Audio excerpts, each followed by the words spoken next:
अस्सलाम वालेकुम dear students. Last time हम एक्सरसाइज हल कर रहे थे 2.3, जिसमें हमने जो है देखा था कि अलजेब्रिक ऑपरेशंस को मैट्रिसेस में कैसे जो है अप्लाई किया जा सकता है। तो उसी से रिलेटेड जो है ये एक सवाल है, क्वेश्चन नंबर 7। तो इसको आज हल करते हैं। तो इसकी left hand side A B का होल इनवर्स। अब इसकी लेफ्ट हैंड साइड मालूम करने के लिए पहले ए बी मालूम करते हैं। ए को बी से मल्टीप्लाई करते हैं। 2186 मल्टीप्लाई बाई 3202। तो इसको जब मल्टीप्लाई करेंगे इसके साथ 2 इंटू 3 6 प्लस 1 इंटू 0 0 के इक्वल। और इसको पहले ऐसे लिखना चाहें, अगर जिसको जो है अभी तक मल्टीप्लिकेशन की सही समझ नहीं है वो इसको देख ले। तो 2 इंटू 3 प्लस 1 इंटू 0, और इसी तरह से जो है फिर ये पहली रो को पहले कॉलम से मल्टीप्लाई किया। अब फिर इसके बाद इसको सेकंड कॉलम से मल्टीप्लाई करेंगे। तो 2 इंटू 2 प्लस 1 इंटू 2। इसी के बाद सेकंड रो को मल्टीप्लाई करना है। 8 इंटू 3 प्लस 6 इंटू 0, फिर 8 इंटू 2 प्लस 6 इंटू 2। और अब इनको जो है सिंप्लीफाई किया जाए तो 6 प्लस 0 24 प्लस 0 4 प्लस 2 16 प्लस 12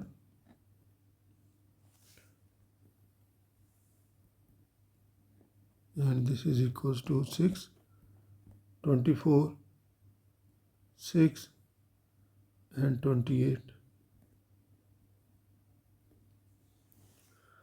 और अब इसका जो है डिटर्मिनेंट हम मालूम करते हैं। 9ab whole determinant. तो डिटर्मिनेंट के लिए जो है इसको स्ट्रेट बार्स में लिख दिया जाएगा। मैट्रिक्स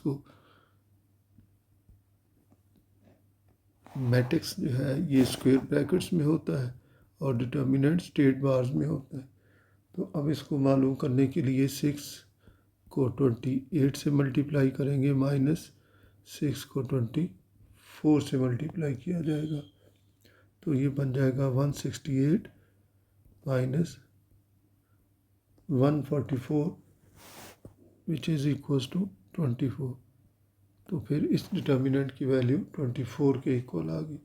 अब इसके बाद इसमें जो है हमने एडजॉइंट ऑफ ए मालूम करना है। एडजॉइंट ऑफ ए बी का एडजॉइंट जो है, और एडजॉइंट मालूम करने के लिए आपको मालूम है कि इसके मेन डायगोनल के एलिमेंट्स जो है इसको इंटरचेंज किया जाता है। तो इसके मेन डायगोनल के एलिमेंट्स को इंटरचेंज कर देते हैं 28 और 6, जबकि सेकेंडरी डायगोनल इसके नंबर्स को साइन चेंज कर दिए जाते हैं, तो ये एडजॉइंट आ जाए। तो अब फिर हम मालूम करेंगे therefore A B whole inverse this is equals to 1 over A B determinant into adjoint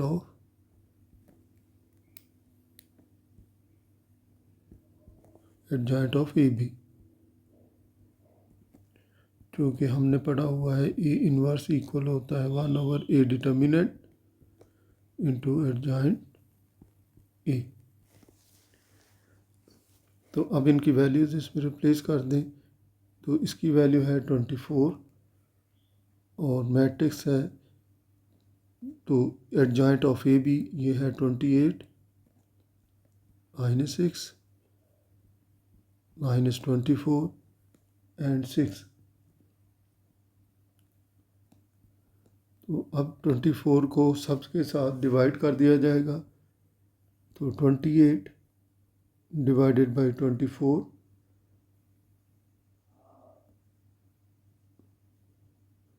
फिर -6 divided by 24, -24 divided by 24 and 6 divided by 24।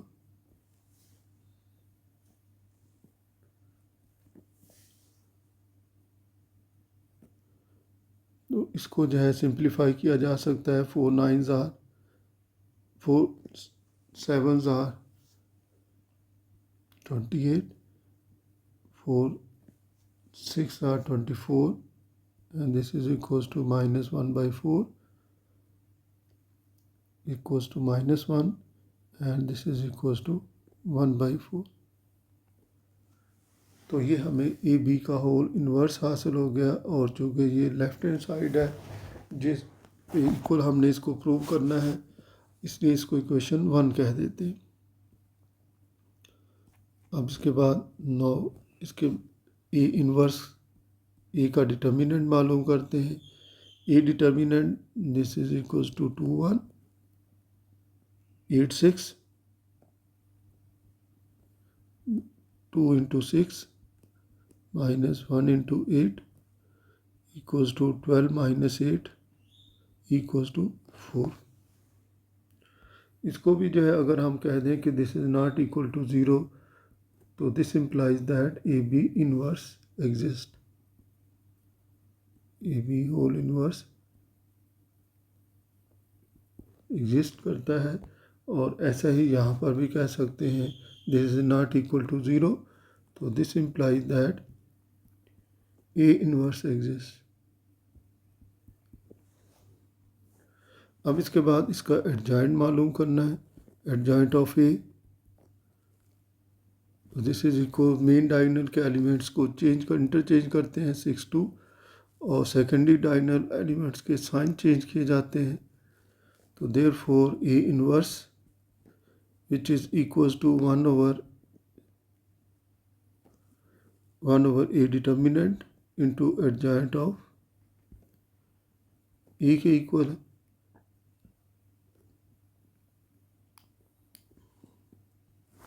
तो इसमें ए की वैल्यू रिप्लेस कर दें।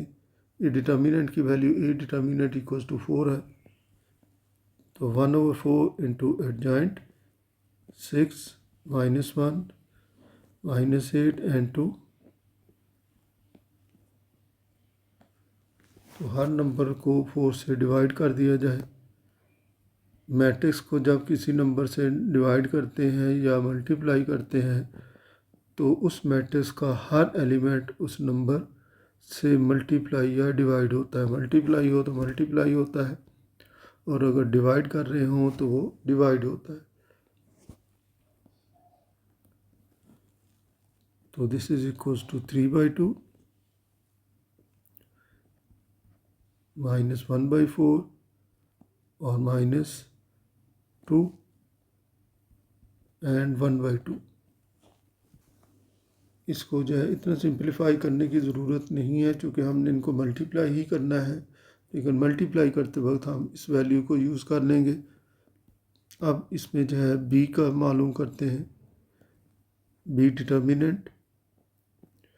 डिटर्मिनेंट जो है 3 2 0 2, तो this is equals to 3 into 2 -2 into 0 equals to 6 - 0 equals to 6, which is not equal to 0, 0 के इक्वल नहीं है।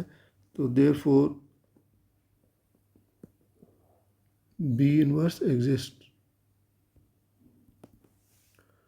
अब इसके बाद जो है एडजॉइंट ऑफ बी मालूम किया जाए। तो एडजॉइंट जब चूँकि मैट्रिक्स होता है तो इसलिए इसको स्क्वायर ब्रैकेट्स में लिखना है, और मेन डायगोनल के एलिमेंट्स को इंटरचेंज कर देते हैं, और सेकेंडरी डायगोनल के एलिमेंट्स के साइन चेंज होते हैं। अब 0 का साइन 0 चेंज होके भी 0 ही रहेगा, तो इसलिए इसमें कोई तब्दीली नहीं हुई, और 2 जो है -2 के इक्वल आ गया। अब जो है हम फिर कह सकते हैं कि therefore B inverse this is equals to 1 over b determinant into adjoint b। 1 over b determinant equals to 6 और एडजॉइंट भी 2 - 2 0 और 3। इसको जो है अगर सिंप्लीफाई मज़ीद करना चाहें तो किया जा सकता है, अदरवाइज जो है तो here B inverse into A inverse अब हमने मालूम करना है। इसको जो हम कह सकते हैं कि राइट हैंड साइड जो इक्वल है B inverse into A inverse के, तो बी इनवर्स की ये वैल्यू 1/6 इंटू 2 - 2 0 और 3, और ए इनवर्स की वैल्यू ये भी यूज़ की जा सकती है, सिर्फ कैलकुलेशन की आसानी के लिए हम ये यूज़ कर लेते हैं 1/4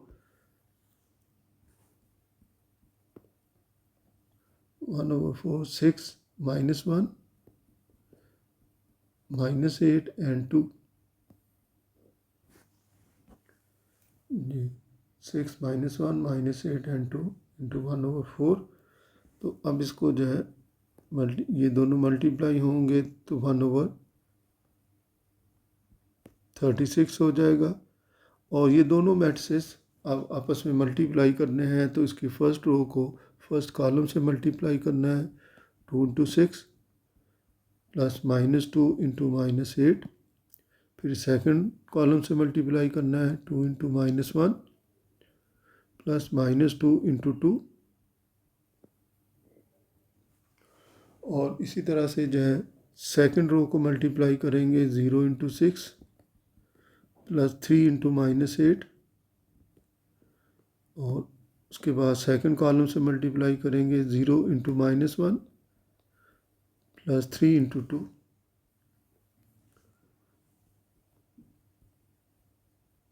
तो 1/36।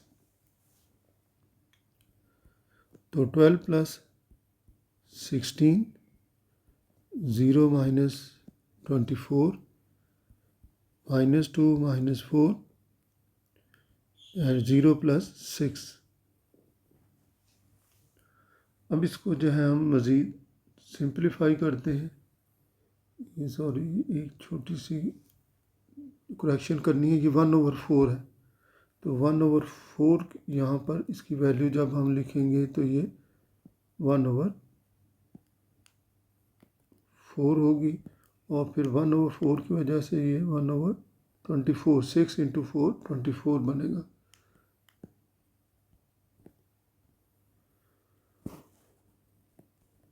तो 1/24, तो ये 28 -24 -6 और 6। अब हर नंबर को 24 से डिवाइड कर दिया जाए, तो 28 डिवाइडेड बाई 24 -24 डिवाइडेड बाई 24, और इसी तरह से जो है -6 divided by 24 and 6 divided by 24, and this is equals to, इसको इससे डिवाइड किया 4 से कैंसिल होंगे, तो 7/6, ये -1 के इक्वल, और ये -1/4 और ये +1/4, और इसको कह देंगे इक्वेशन 2। तो इक्वेशन 1 में हमने पहले जो है देखा था कि ये 7/6 -1/4 -1 और 1/4 आ गया, तो ये भी वही वैल्यू है इसकी जो है। तो फिर इक्वेशन 1 और 2 से हम कह सकते हैं, इसको हम अगर लेफ्ट हैंड साइड कह दें तो हम कह सकते हैं कि फ्रॉम इक्वेशन 1 और 2, इक्वेशन 1 और 2 वी सी दैट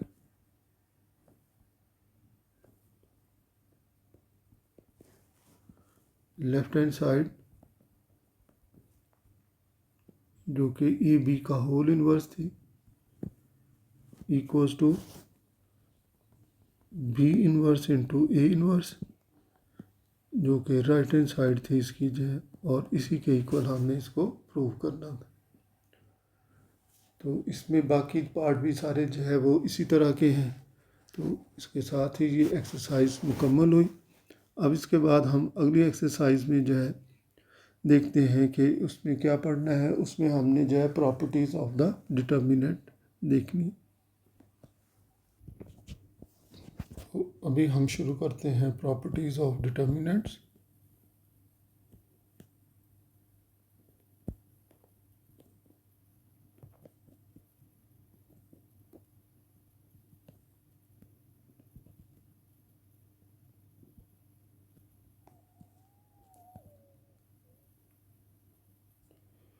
तो इसमें सबसे पहली प्रॉपर्टी ये है कि एक मैट्रिक्स का डिटर्मिनेंट और उसके ट्रांसपोज का डिटर्मिनेंट दोनों की वैल्यू में कोई फ़र्क नहीं होगा।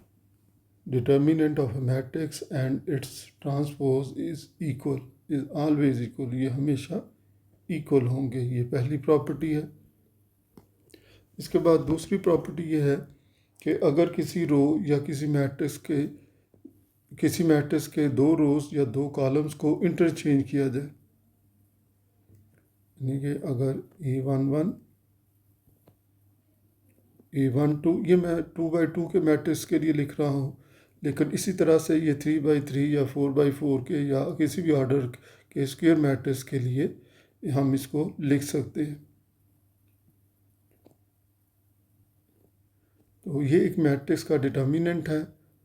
अगर मैं इसकी रोज़ को इंटरचेंज कर दूं, यानी कि सेकंड रो को फर्स्ट रो बना दूं, A21 A22, तो A11 A12, तो क्या इनके जो डिटर्मिनेंट पे फ़र्क पड़ेगा? जी, डिटर्मिनेंट पे फ़र्क पड़ेगा कि इसका साइन चेंज हो जाएगा। इसको जो इंटरचेंज है, ये रो 1 और रो 2, इसको मैथमेटिकली जो है इस तरह से लिखा जा सकता है कि रो 1 और रो 2 को इंटरचेंज किया गया है यहाँ पर। तो इंटरचेंज करने से डिटर्मिनेंट इसका साइन चेंज हो जाता है। या इसी तरह से जो है ये कॉलम्स के लिए भी होता है। A11 A12 A21 A22। अब इसमें अगर सेकंड कॉलम को फर्स्ट कॉलम बना दिया जाए, A22 A11 A21, तो इसका भी साइन चेंज हो जाएगा। इसकी वैल्यू से अपोजिट साइन के साथ आएगी। तो इन कॉलम्स को इंटरचेंज को जो है C1 और C2 के साथ लिखा जा सकता है। फिर इसके बाद इसकी जो है तीसरी प्रॉपर्टी है। इसके बाद जो है प्रॉपर्टी नंबर 3 है कि इफ़ एनी टू रोज और columns of a square matrix are identical, then the value of the determinant is 0. A11 A12 A11 A12, तो इसका जो है डिटर्मिनेंट मालूम करने की ज़रूरत नहीं है, तो ये 0 के इक्वल होगा। क्यों 0 होगा? क्योंकि इसमें रो 1 इज़ आइडेंटिकल टू रो 2, रो 2 के आइडेंटिकल है। इसी तरह से कॉलम के लिए भी हो सकता है, यानी कि अगर हम कॉलम लिख लें A11 और A21 A11 A21, तो अब इसमें फर्स्ट और सेकंड जो है कॉलम दोनों सेम है, तो इसकी भी जो है डिटर्मिनेंट की वैल्यू 0 के इक्वल होगी। इसके बाद है नंबर 4th प्रॉपर्टी। अदरवाइज ये मैं बुक के लिहाज से जो है इसको देख रहा हूँ, अदरवाइज जो है एक और मैट्रिक्स होता है जिसमें डिटर्मिनेंट 0 बगैर कैलकुलेशन के बताया जा सकता है। ये है कि अगर किसी एक रो या किसी एक कॉलम के तमाम एलिमेंट 0 हों, तो तब भी जो है उस डिटर्मिनेंट की वैल्यू 0 होती है। अब इसके बाद है कि अगर किसी जो है मैट्रिक्स को एक कांस्टेंट से मल्टीप्लाई किया जाए, तो वो कैसे मल्टीप्लाई होता है, और अगर डिटर्मिनेंट से मल्टीप्लाई करें तो कैसे मल्टीप्लाई होता है। अगर हम किसी डिटर्मिनेंट को एक कांस्टेंट से मल्टीप्लाई करें, ये मैं पहले बता चुका हूँ कि मैं सिर्फ जो है इसके डिटर्मिन जो है 2x2 मैट्रिक्स का कंसिडर कर रहा हूँ। आप जो है इसमें डिटर्मिनेंट जो है किसी भी ऑर्डर का ले सकते हैं, 3x3 या 4x4 या इससे हायर ऑर्डर का भी हो सकता है। तो इसमें अगर जो है किसी डिटर्मिनेंट को एक कांस्टेंट से मल्टीप्लाई करें तो मैट्रिसेस में तो ये होता है कि हर एलिमेंट उससे मल्टीप्लाई होता है, जबकि इसमें जो है हम कहेंगे कि सिर्फ एक रो या सिर्फ एक कॉलम उससे मल्टीप्लाई होगा। KA11,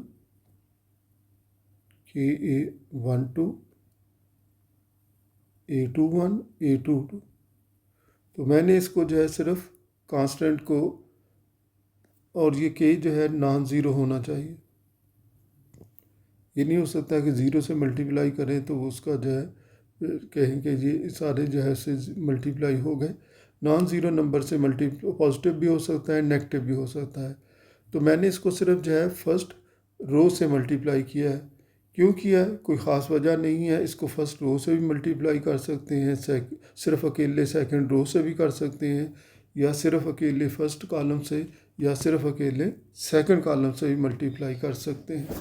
ये सवाल की रिक्वायरमेंट होती है, जैसी सवाल की रिक्वायरमेंट हो वैसे ही इसको जो है यूज़ किया जा सकता है।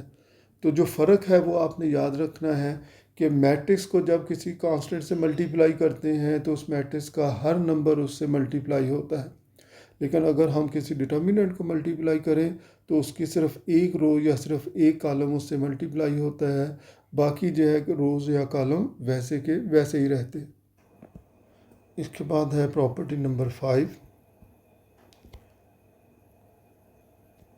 अगर एक रो या एक कॉलम दो टर्म्स के सम के तौर पे दिया गया हो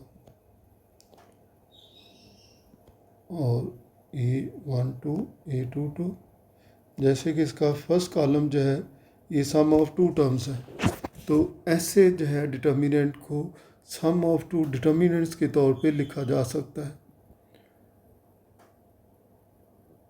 और जो सिंगल जो है टर्म है, सिंगल कॉलम या मैट्रिक्स है जिसमें कोई सम नहीं है, वो दोनों में वैसा ही लिखा जाएगा, A12, A22। इसमें भी A12, A22 ही होगा। लेकिन फर्स्ट कॉलम जो है ये स्प्लिट हो जाएगा।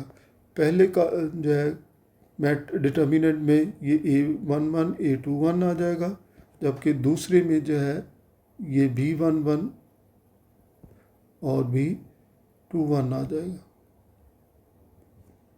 तो इस तरह से जो है सम ऑफ टू डिटर्मिनेंट्स के तौर पे लिखा जा सकता है। तो ये प्रॉपर्टी ये है कि अगर किसी मैट्रिक्स की एक रो या एक कॉलम जो है सम ऑफ टू टर्म्स के तौर पे लिखा हुआ हो तो फिर उसको हम ऐड करके जो है दो सम के तौर पे, दो डिटर्मिनेंट्स के सम के तौर पे लिख सकते हैं। अब जो दो डिटर्मिनेंट लिखे जाएंगे, जो सम है वो सिर्फ जो है अलग-अलग लिखा जाएगा, वो अलग अलग जो है डिटर्मिनेंट में आएगा, लेकिन जो सिंगल टर्म है जो सम बगैर सम के है वो दोनों में सेम ही लिखी जाएगी। अब इस प्रॉपर्टी का एक ऑपोजिट भी है कि क्या दो डिटर्मिनेंट्स को ऐड भी कर सकते हैं? जी हाँ, दो डिटर्मिनेंट ऐड हो सकते हैं, लेकिन उसमें एक शर्त है। वो शर्त यह है कि उसमें सिर्फ एक रो या एक कॉलम का अगर फ़र्क हो तो ऐड कर सकते हैं। जैसे कि इन दोनों को अगर आप देखें तो इसकी फर्स्ट कॉलम और इसके फर्स्ट कॉलम का फ़र्क है, सेकंड कॉलम सेम ही है।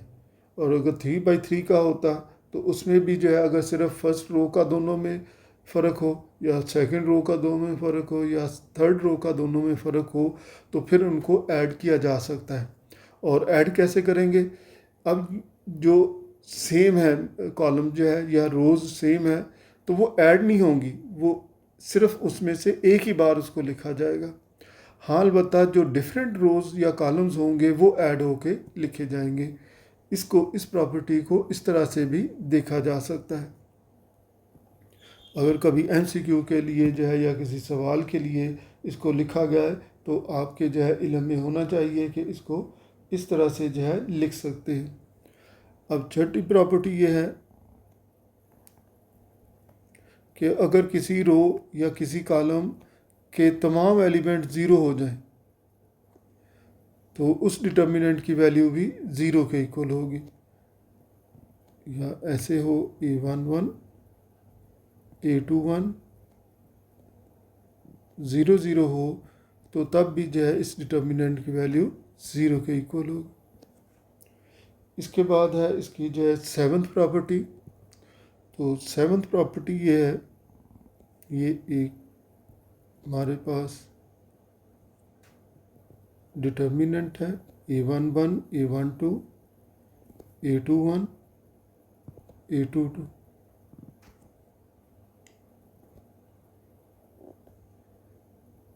A11 A21 A12 A22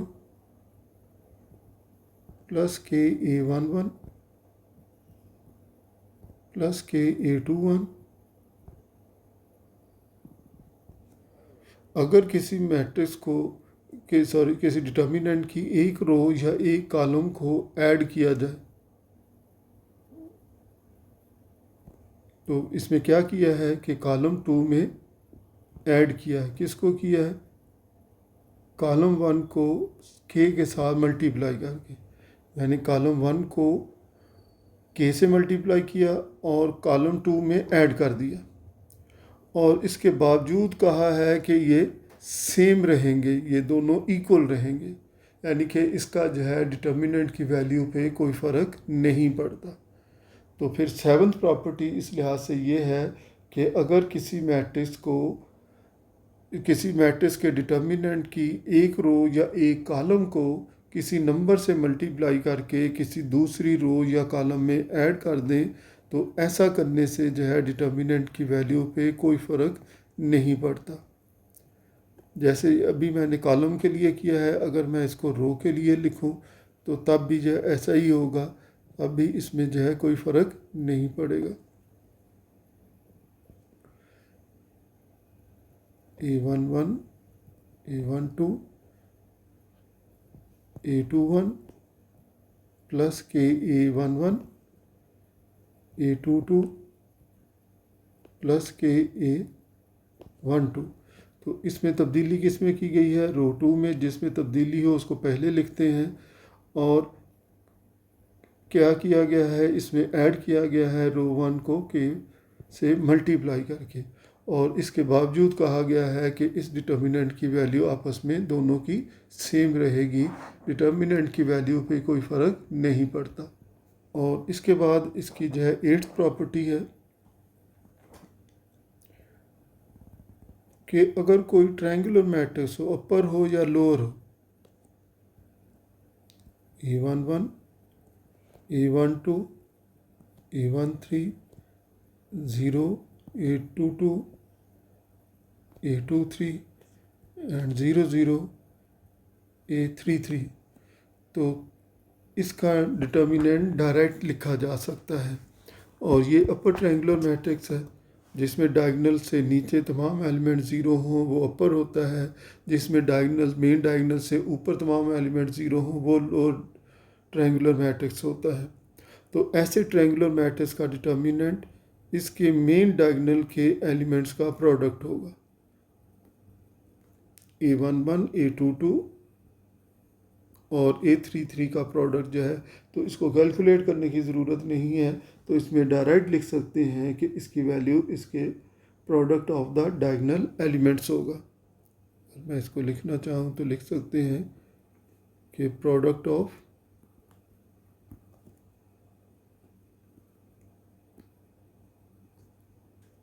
diagonal elements.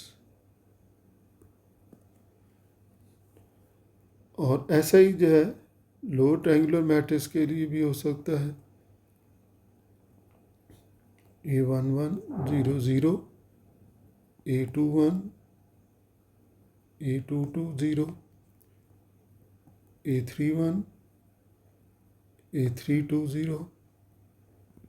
तो इस डिटर्मिनेंट की वैल्यू जो है A11 मेन डायगोनल के एलिमेंट का प्रोडक्ट A22 A33 होगा।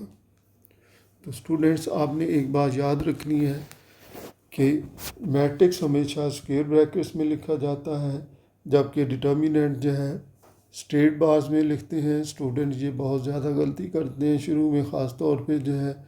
तो आपने ध्यान रखना है कि कहाँ पर आप मैट्रिक्स लिख रहे हैं, कहाँ पर आप डिटर्मिनेंट मालूम कर रहे हैं। याद रखें कि डिटर्मिनेंट को इवेल्युएट करके एक नंबर के इक्वल लाया जा सकता है, लेकिन मैट्रिसेस में जो है उनकी रोज़ और कॉलम्स की तादाद में कोई तब्दीली नहीं की जा सकती। अगर मैट्रिक्स में 2 रोज़ 2 कॉलम है तो वो वही रहेंगे। उसमें आप एलिमेंट्स में उसमें तब्दीली ला सकते हैं, लेकिन मैट्रिक्स की जो है रोज़ और कॉलम्स की तादाद में कोई तब्दीली नहीं लाई जा सकती, और उसको भी एक किसी नंबर के इक्वल नहीं कभी भी ला सकते। जो है ये सिर्फ डिटर्मिनेंट को जो है इसके इक्वल लाया जा सकता है। मैं दोबारा से जो है ये प्रॉपर्टीज़ दोहराता हूँ क्योंकि ये थोड़ी सी मुश्किल होती हैं जहन नशीन करने के लिए। पहली ये है कि एक मैट्रिक्स और उसके ट्रांसपोज का डिटर्मिनेंट सेम होगा, उस पर फ़र्क नहीं पड़ेगा।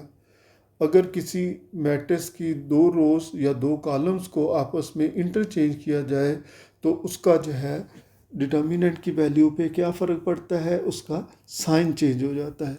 ये तो मैंने जो है 2x2 के मैट्रिक्स के लिए, मैट्रिक्स के डिटर्मिनेंट के लिए लिखा है।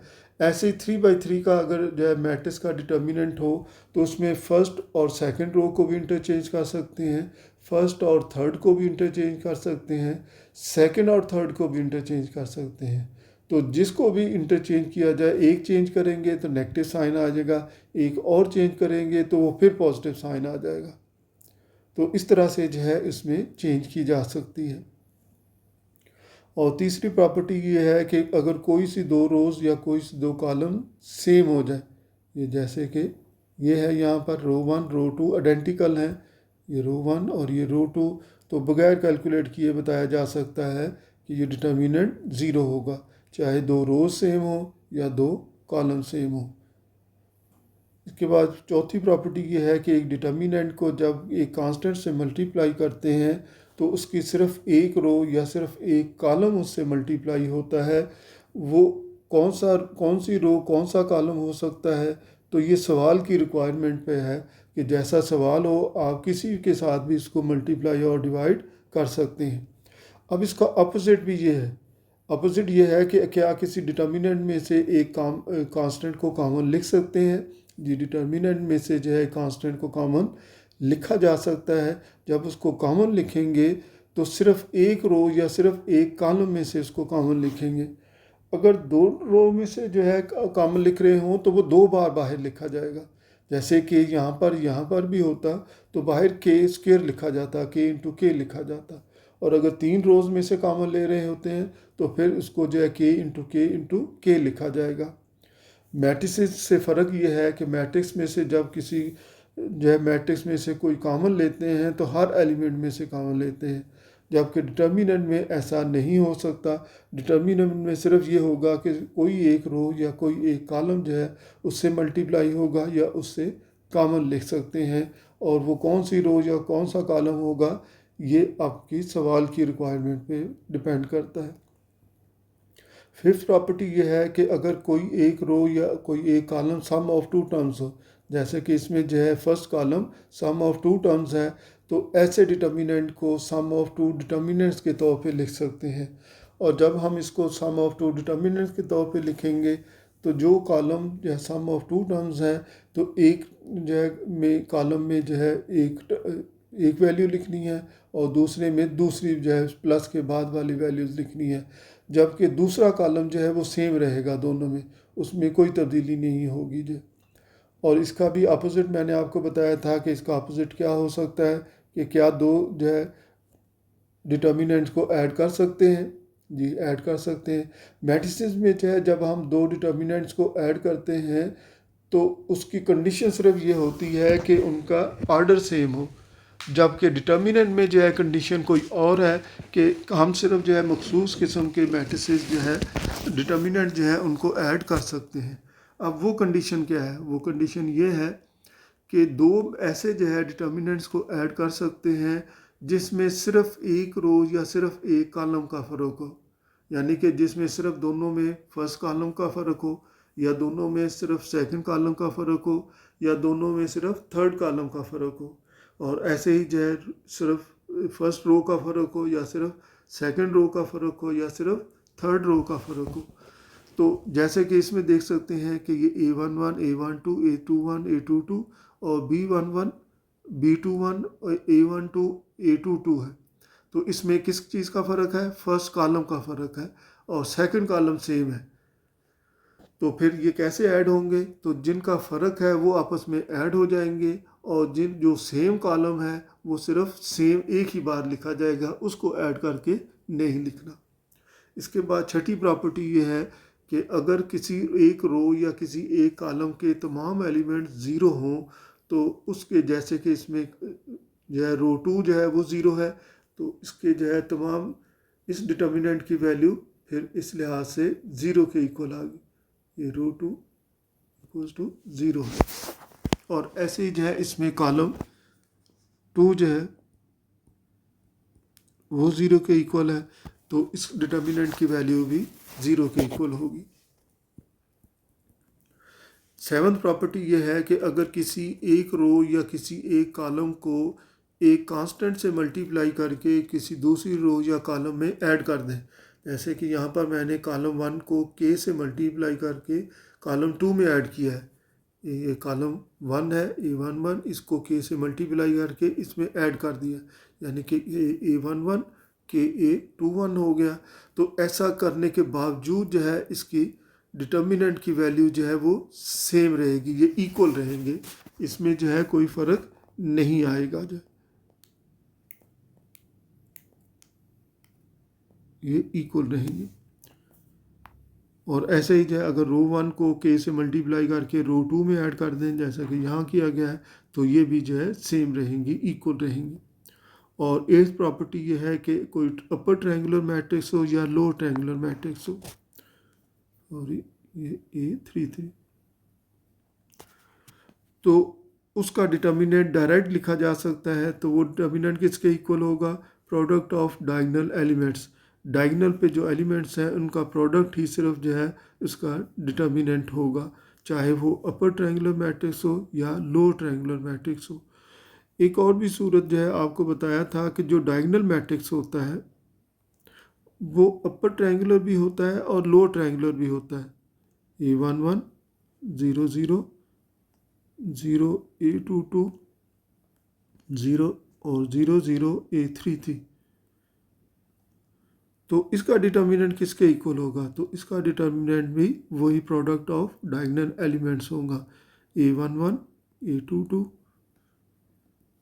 और A23। तो ये है टोटल 8 प्रॉपर्टीज जो है जिसकी मदद से जो है हम जो है डिटर्मिनेंट को इवेल्युएट करेंगे। और ये कैसे इवेल्युएट होंगे ये हम एक्सरसाइज के सवालों में देखेंगे कि इन प्रॉपर्टीज़ को कैसे जो है यूज़ किया जा सकता है। ये हम इंशाल्लाह अगले लेक्चर में पढ़ेंगे।